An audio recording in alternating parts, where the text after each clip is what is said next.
কি তুই পোলাও খাবে? খাবো না। সারা পোলাও খাবে? ও কুকু আমাকে এগুলো না না রে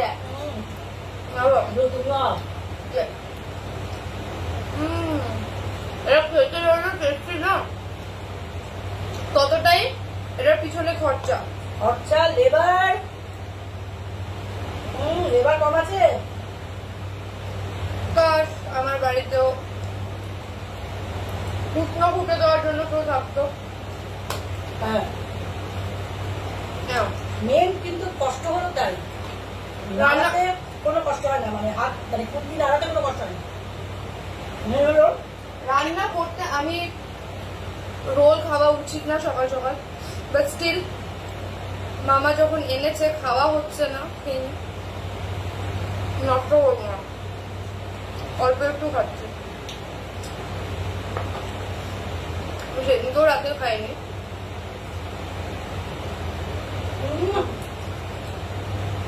বলো পোলাওটা ভালো হয়েছিল কিনা আগে বলো। তবে তো না, এই কনভারসেশনে আমি পরে আসবো। একজন প্রশ্ন করেছে, আমি বলেছিলাম না যে ছেলেরা শুধু দেবে, কারণ মেয়েরা নেবে, ঠিক আছে? তো একজন প্রশ্ন করেছে, আপনি যদি ছেলের মা হতেন তাহলে আপনি কি করতেন? সেটা উত্তরটা আছে, দেব সেটা উত্তরটা যখন যেমন তখন সে, মানে আমি যদি ছেলের মা হতাম তাহলে মানে হতো যে ফালতু ফালতু যে মেয়েটার সাথে তোর বিয়ে হবে কি আদৌ হবে না। না না, বিয়ে করার না, ধরো বিয়ে হয়ে গেল, তারপর এখন সে যদি সমান মানে উদম খরচা করে, মায়ের কোনো নিড যদি পূরণ না করে, মা বাবার কোনো নিড পূরণ না করে, অটোমেটিক্যালি রাগ করবো যে শুধু দিয়ে যাচ্ছিস ওকে আর কি।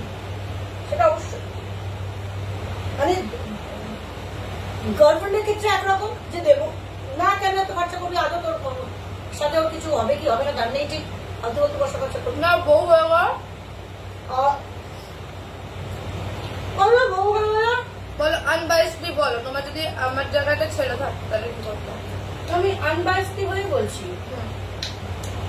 তোর জায়গায় যদি আমার একটা ছেলে হতো, সেই ছেলে যদি girlfriend, in the case of girlfriend হতো, তাহলে আমি কিছুতেও হারগিজ পয়সা খরচা করতে দিতাম না, প্রেম করতেই দিতাম না। এরকম ওকে পয়সা খরচা করতে হবে আর মেয়েটা মানে গরিব দেশ হবে। না, এবার বিয়ে করতে তো আলাদা হয়ে গেল। বিয়ে যখন প্রেম করতে তুমি চাইছো ছেলে খরচা করো, যে সেটা সেরকম। মানে আমার মা মায়ের মেয়ে হয়ে এটা বিচার করছে, ছেলের মা হলে অন্যরকম বিচার করতো, উল্টো বিচার। আরে তুমি কি এটা তোমার ছেলে যখন তোমাকে পাত্তা নিতে সারাক্ষণ বউয়ের সাথে, তোমার তো জেলাস হতোই। জেলাস, হ্যাঁ, একটা পয়েন্টে গিয়ে যেখানে আমার ছেলে সবসময় আমার সাথে গল্প করতো বিয়ের আগে, মা এখানে চলো, মা ওখানে চলো, সেটা যখন দেখা যাবে হয়তো 10 বার যদি 9 বার যদি বউকে করছে, একবার যদি মাকে করছে, অটোমেটিক্যালি রাগ হবে। ইন্ডিয়ান প্যারেন্টস আমরা লেট গো করতে পারে না, ওটাই problem. Indian parents let go করতে পারে না, পারে না। যদি তার হাজবেন্ড থাকে না, তখন অতটাই হয় না, কারণ হাজবেন্ড এটাই ইস্যু হয়ে যায় উইথ সিঙ্গেল প্যারেন্ট। সিঙ্গেল প্যারেন্টরা এতটা ইমোশনালি ডিপেন্ডেন্ট হয়ে টাইম, হাজবেন্ডের সাথে টাইমটা স্পেন্ড করবে তো। আর যেখানে হাজবেন্ড নেই, সিঙ্গেল প্যারেন্ট যেখানে না, এরকমও ব্যাপার নেই যে হাজবেন্ডের সাথে টাইম স্পেন্ড করলে সে জেলাস হবে না। মায়েরা বরাবরই মানে ছেলেকে, মানে ওটা একটা আলাদা, মানে মায়েরা ছেলের অপোজিট জেন্ডার, তো ওটার একটা আলাদা ইয়ে থাকে। এবার লোকে অন্য মিনিং এ না নিয়ে নেয়, মানে অলওয়েজ কি বলতো, অপোজিট জেন্ডার যেখানে চলে আসে সেখানে টানটা তার প্রতি বেশি থাকে, তাই না? যে ছেলের প্রতি টানটা মায়ের কেন বেশি থাকে, কারণ ব্যাপারটা অন্যরকম ভাবে, আমি জানি না এটা না, এটা খুব মানে ইয়ে কথা, এটা মানে সাইন্টিফিক্যালিও প্রুভেন যে এটা মানে অপোজিট জেন্ডার অ্যাট্রাক্টস। যখনই আমরা অনেক সময় মুভিতেও দেখি বা কোনো সিনেমা বা কোনো ছবিতেও দেখি, বাবা মেয়ে মা ছেলে, এরকম অনেক জায়গায় দেখেছি না, যে কি বলো না,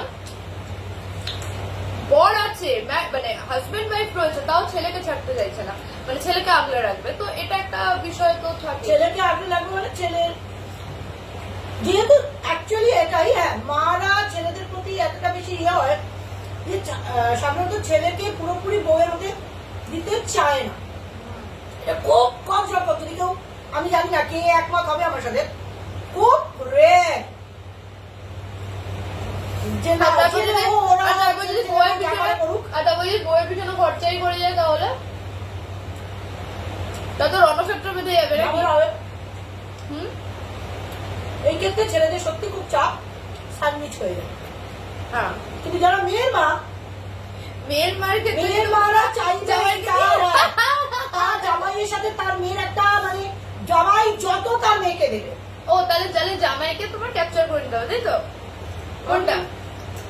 জামাইকে ক্যাপচার করতে হবে, তাই তো? হ্যাঁ, এটা তোমার ক্যাপাসিটি হবে। আচ্ছা, না আজকাল তো জামাইরা শাশুড়ি মা ঘেঁষাই হয়। হ্যাঁ, শাশুড়ি মা দেখা মানে আজকাল জামাইরা শাশুড়িকেই বেশি, শাশুড়ি মা শ্বশুর বাড়ি, শ্বশুর শাশুড়ি এদেরকেই প্রাধান্য দেয়।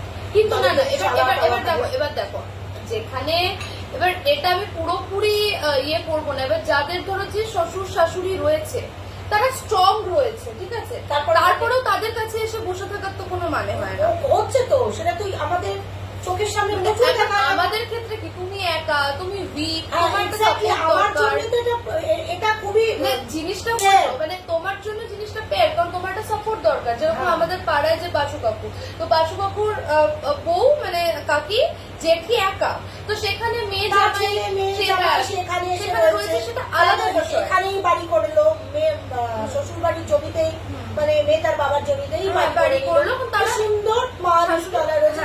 এইরকম আমিও তাই চাই, আমার তো আর বাড়ি নেই। কিন্তু এটাই যখন মানে এটাই যদি তোমার বাবা মা একটা ফুল মানে ফ্যামিলি ছিল না, সেখানে তো দরকার ছিল না।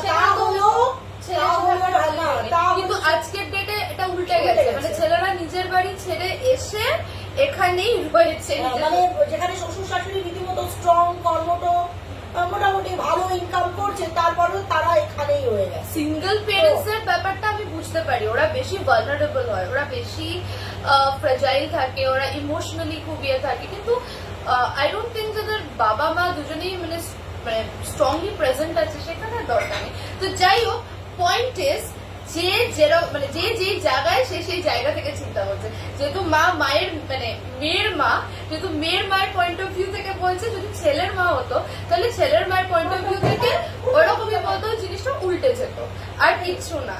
জিনিসটা কিন্তু আনবায়াসলি বললাম, যেটা সত্যি হওয়ার উচিত। কখন তো মা বলতো না, যা বিলিয়ে দে, যা দিয়ে দে। ইনফ্যাক্ট আমার মা অশান্তিও করেছিল। আমি যখন আমার বয়ফ্রেন্ডকে অ্যাকচুয়ালি গিফট দিতে গেছিলাম, আমার মা খুব অশান্তি, তুই কেন গিফট দিবি, তুই কেন টাকা খরচা করবি, তুই কেন দিবি। বাট আলটিমেটলি জিনিসটা তো থাকলো না। বাট ব্যাপারটা হলো যে মা এটা আমি বলেছিল। এবার আমার ক্ষেত্রে যদি ওরা ছেলে হতো তখনও মা এটা বলতো, এই তুই কেন দিচ্ছিস, এই তুই কেন দিচ্ছিস, এই এত টাকার জিনিস কেন দিচ্ছিস। হ্যাঁ, তো যাই হোক, দিস ওয়াজ দ্য থিং। তারপরে পরে আমরা আসবো, এটা নেক্সট চ্যাপ্টার নিয়ে আসবো পরে, যে মা কিরকম ভাবে রিয়াক্ট করেছে সব বলবো।